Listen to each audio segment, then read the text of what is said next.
The little girl is playing outside when suddenly her ears catch the scream of the kids trapped inside the burning house. The distant shouts quickly turn into desperate, frantic cries.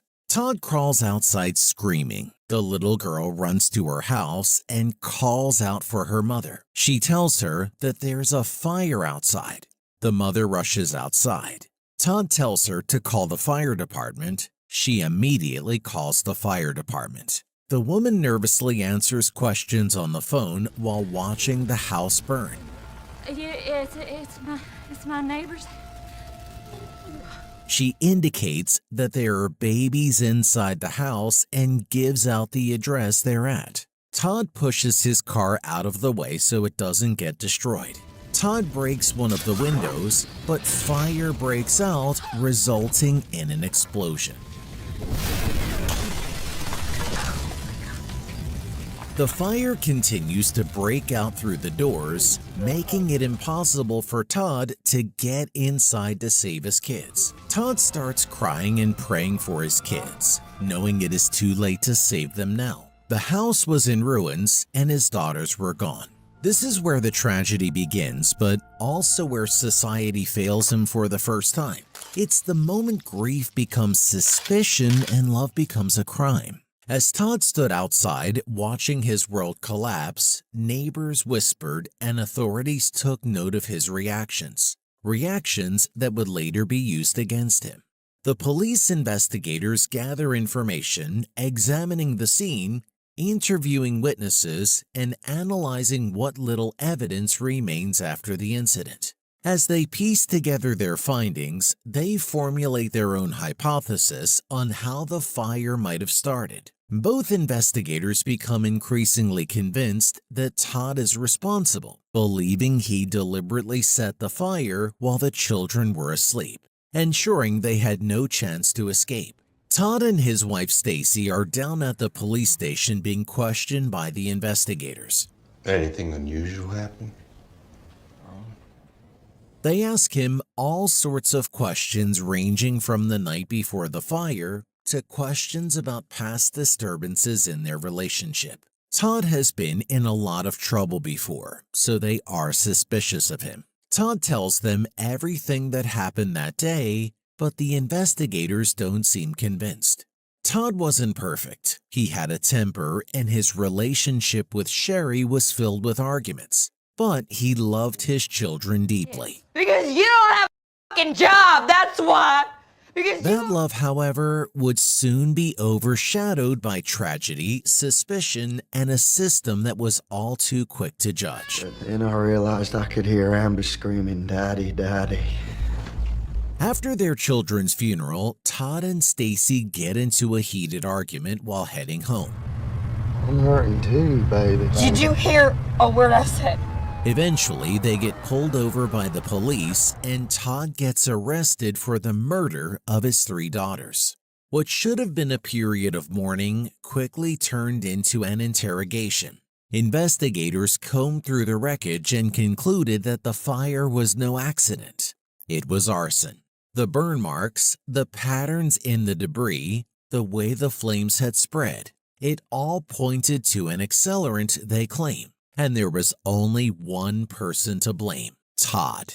Before he could fully comprehend what was happening, he was arrested and charged with the murder of his own children. His grief and disbelief were dismissed as a trick, and suddenly he is no longer seen as a grieving father, but as a cold-blooded killer. Todd is still in disbelief about what's happening, unable to comprehend how his life has spiraled into this nightmare. Frustration and fear build inside him, and tensions eventually boil over when he gets into a heated argument with his cellmate. Meanwhile, his lawyers deliver a harsh reality check, advising him to plead guilty in exchange for a life sentence. But Todd refuses, standing firm in his innocence, unwilling to admit to a crime he didn't commit. They better start digging my grave now, because I'll die before I say I killed my own kid. His lawyer, however, is growing impatient, seeing no way to win the case. He refuses to put Todd on the stand, convinced that his temper and defiance will do more harm than good. and continues to insist that taking a guilty plea is his only chance of survival. Todd's trial goes swift and unforgiving. The prosecution paints him as a violent, short-tempered man who had set his own house on fire in a fit of rage. This was no arson. This was murder. The prosecutor presents to the jury the pictures of the 3 little girls who died in the fire. Their neighbor, who called the fire department, testifies against Todd, saying he didn't try to save the kids. He didn't try to save those kids till the cops showed up. The prosecution presents forensic experts who claim the fire was intentionally set. They highlight burn marks and melted flooring as evidence of accelerants. In the shape of a pentagram, the symbol of the devil. Todd's defense is weak, unable to counter the prosecution's claims effectively. His lawyer fails to mount a strong defense. A fellow inmate testifies that Willingham confessed to setting the fire. This testimony, despite its questionable reliability, becomes a key factor in his conviction. He decided that he was going to cover it up by starting a fire. Hell no. Todd's defense is weak, unable to counter the flawed fire science being presented. The jury took little time to reach a verdict: guilty. Will the defendant rise? Just like in Just Mercy 2019, we see how flawed forensic testimony and racial social bias can decide someone's life in minutes. The courtroom didn't want truth. It wanted closure. Willingham is found guilty of murder and sentenced to death. You are sentenced to death. He reacts with anger and disbelief while Stacy struggles with her doubts about his innocence. Todd is moved to a high-security prison to serve his days until he finally gets his penalty. Everyone around him, including the prisoners and the guards, is convinced he is guilty. Todd's time in prison grows even more brutal when tensions with other inmates escalate into a violent altercation. A heated argument turns physical, and Todd, outnumbered, is beaten before guards intervene.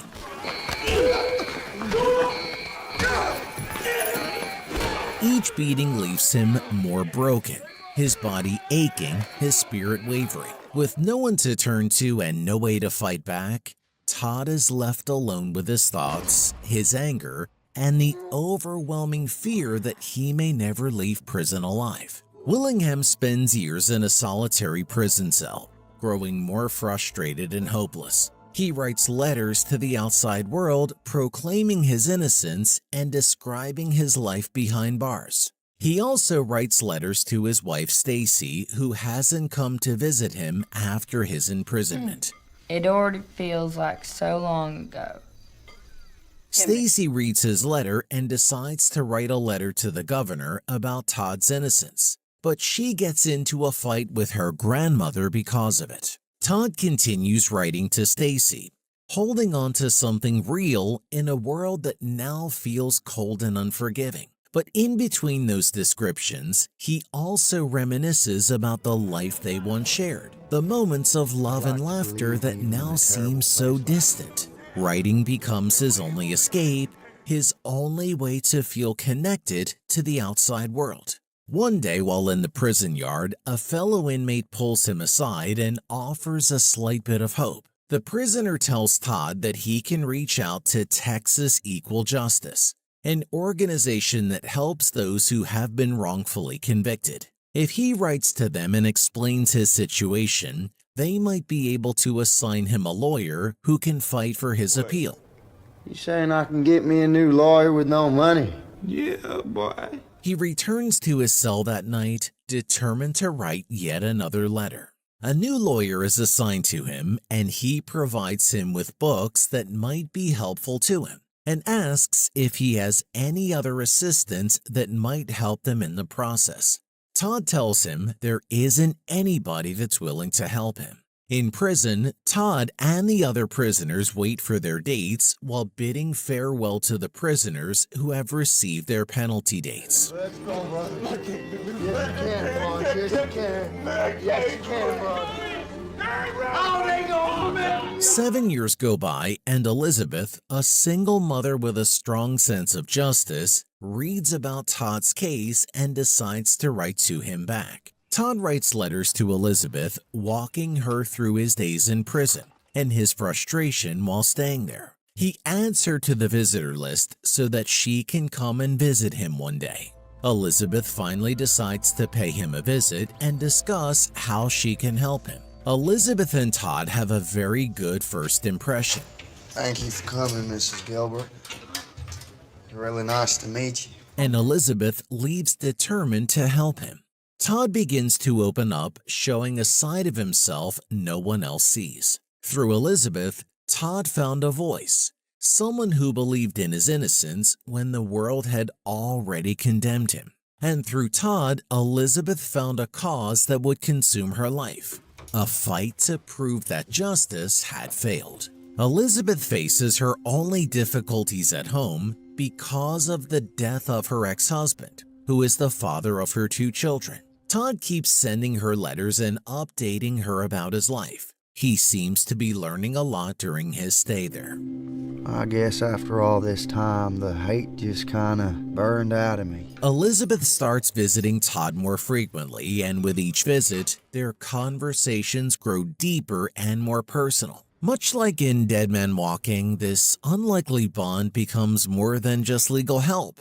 It becomes a spiritual redemption. They open up about their pasts, their regrets, and the pain they both carry. They talk about their lost spouses, Elizabeth's divorce, and Todd's fractured marriage. They share stories about their children, the joys and the struggles of parenthood, and the ache of being separated from them. Through their conversations, Elizabeth starts to see Todd not as the man the world has condemned, but as someone who has been left behind by a system that will never give him a chance. Todd tries to build a healthy relationship with the prison guards and even shares some of the wisdom he picked up from the books he reads.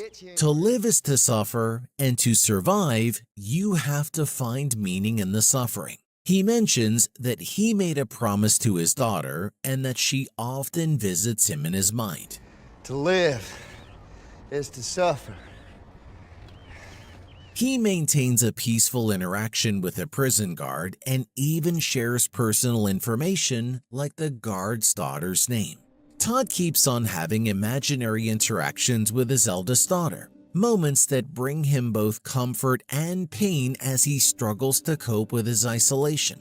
Sometimes he imagines having full conversations with her. Through letters and prison visits, Elizabeth and Todd develop a deep bond. She encourages him to keep fighting for justice, and he finds comfort in their unlikely friendship. Sometimes that hour between 6 and 7 in the morning. Determined to prove Todd's innocence, Elizabeth contacts fire experts and legal advocates, uncovering evidence that the original investigation was flawed. Mr. Horton? No questions, Your Honor. She contacts attorneys and journalists to get Todd's case reviewed. Elizabeth confronts Todd's cellmate. She lays out the facts, making it clear that she knows he lied and that his testimony played a crucial role in Todd's wrongful conviction. She urges him to do the right thing, to come forward and admit the truth so that Todd might have a chance at freedom. You felt like you knew Todd well, or? Elizabeth tells him about the new findings she has uncovered, evidence that challenges the original testimonies that clearly show it is fabricated and could finally prove his innocence. Her voice is filled with hope. I think the DA paid somebody to pay him off. You took a bribe. Todd does not share her enthusiasm. He reminds her that he has already used 5 of his appeals, each one ending in disappointment, each one bringing him closer to the end of the road. Elizabeth sees the doubt in his eyes, but she refuses to back down. She insists that this time is different. That's why we're not going to give up for 1 second. Elizabeth goes to a radio station and reveals that she believes he is innocent. Todd gets to listen to Elizabeth talk about I him. am helping his lawyer. Todd's trial was a complete travesty. After a while, the guard hands him an envelope revealing that his execution date has been set for February 17th. Elizabeth tells Todd about a new fire expert she finds that will help them in the case. But Todd grows frustrated about the whole thing because his date has been set and he thinks it doesn't matter what they will find, because he will soon be facing the reality. I am here to die. Todd reveals his regrets to Elizabeth. He wasn't able to save his kids because when he got to their room, he knew they were already dead, so he ran out of there. I already knew that they were. Elizabeth tries to convince Todd's wife Stacy to visit him and even help him by testifying in his favor. Stacy refuses to do it because of her brother, who convinced her that if Todd gets off, they will arrest her instead of him and that he will help them do it. A new fire scientist analyzes the case and finds that the methods used in the original investigation were outdated and incorrect. They concluded the fire was likely accidental. Nothing? Exactly. No burn signature. With his execution date approaching, Todd's lawyer and legal advocates petitioned Texas Governor Rick Perry to reconsider the case based on the new forensic findings. Despite the new expert reports, the governor refuses to grant a stay of execution, sealing Todd's fate. The system moved slowly and time was running out. Appeals were denied, and despite overwhelming evidence that Todd's conviction was based on junk science, his execution date remains unchanged. Todd's wife finally comes to visit him after all these years, but their interaction doesn't go well as Todd is angry at Stacy for not visiting him all this time. 12 years it's taken you to pluck up the courage to come see me. As Todd is about to ask Stacy to defend him one last time, Stacy refuses and flees the scene. Just this one thing, please. It is time to move Todd close to the chambers. Todd is starting to lose all hope with only 5 days left. And once they move the prisoners close to the chambers and get to request any food they want, it is time for execution. Todd's cellmate sees Todd on TV and feels guilty about what happened. He decides to write a letter claiming he was forced to testify against Todd by the district attorney's office and other officials. I was forced to testify against Mr. Willingham. He now recants his testimony against Todd. The prosecutor in Todd's case reads the letter and hides it. With 2 days left until Todd's execution, Stacy has news stations and reporters in front of her home waiting for her to give them her opinion about Todd's case, whether or not she believes he did it. Stacy's grandmother tells Stacy not to say a word to the reporters and to let her brother do all the talking. Stacy's brother reveals to the press that Todd has confessed to Stacy about killing his 3 daughters while she came to visit him in prison, and that he is guilty. Elizabeth gives Todd a visit, and with all the things that have been said and the refusal from the governor, Todd tells Elizabeth that he is scared now and not about dying, but about the pain of the injection he will receive.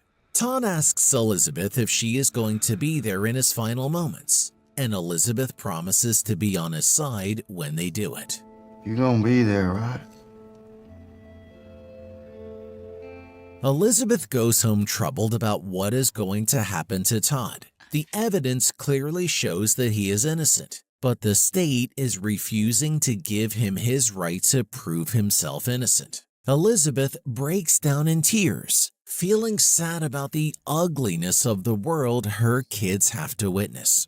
But you had to learn such a shitty truth about the world. Todd waits for his final hours while Elizabeth is on the phone trying to get the governor to read Todd's case while driving to see Todd for the last time. Unfortunately, she gets into a devastating car crash. Todd expects a phone call from Elizabeth with less than 2 hours to his execution, but he is told no one has called for him. Even the prison guard is frustrated about Todd's situation. Elizabeth gets to a hospital. She is thankfully alive, but her neck is broken. It is unlikely that she will ever be able to walk again. Her children tremble in shock at the news. Elizabeth is inside the hospital bed, devastated about not being able to be there for Todd in his final moments like she promised. Come on now, get up.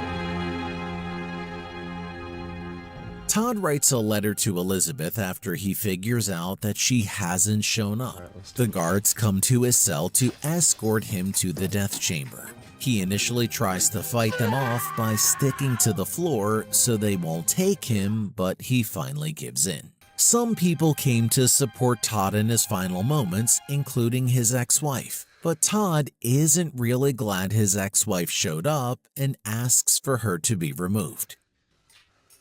Hope you rot in hell, you... The guard tells him they aren't able to do that. Todd curses her out for her betrayal. In his final words, Todd once again tells the people he is an innocent man, convicted of a heinous crime that he did not commit. He has been prosecuted for 12 years despite maintaining his innocence and was denied his right to appeal. As his last dying wish, he requests that his body be cremated and that his ashes be spread across his daughter's grave. Todd is finally given the dose of a lethal injection through his bloodstream. He struggles for a bit and eventually meets his fate.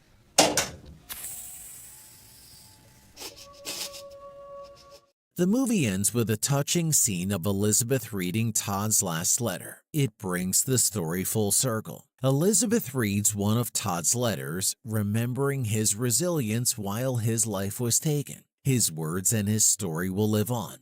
He also wrote that he had a dream where he was having a walk with his girls, and Elizabeth was also there in his dream. Elizabeth fulfills Todd's last wishes along with her children by spreading his ashes on his daughter's grave. Elizabeth has a bittersweet moment. Although she tried her best to help Todd, she wasn't able to save him. Todd expresses his infinite gratitude for the kindness Elizabeth showed him. You showed me that love is always there if you just open yourself to it.